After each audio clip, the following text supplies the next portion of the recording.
Hello dear fans. What is atavism? The word atavism is quite common in modern life, however, usually it is used exclusively by doctors and scientists. What does this mysterious word mean, what can it be applied to, and in relation to whom is it used? The meaning of the word atavism. Atavism, translated from Latin great-great-grandfather, is the appearance in living beings of signs that were characteristic of their very distant ancestors.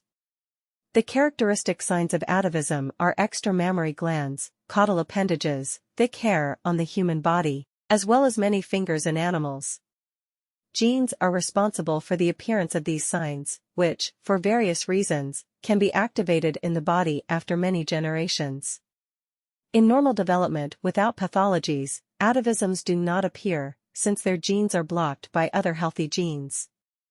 It was on the phenomena of atavism that Darwin relied, proving with their help the phylogenetic origin of different species. In addition, the scientist argued that atavism is manifested as a result of crossing animals or plants, the result of which is hybridization and activation of dormant genes that cause atavism.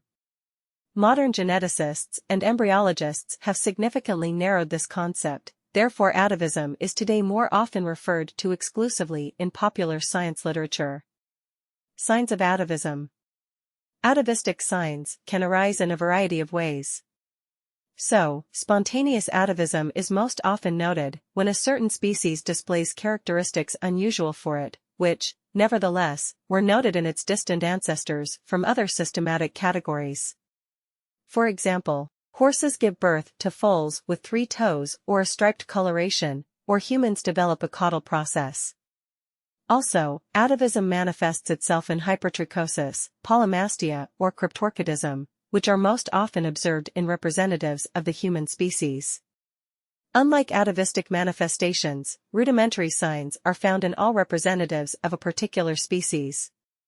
In addition, the phenomena of atavism often manifest themselves as a result of regeneration processes. For example, in crayfish, instead of an eye, a claw may grow, and with the loss of a claw in some species, its regrowth is observed, associated with a more ancient phylogenetic type.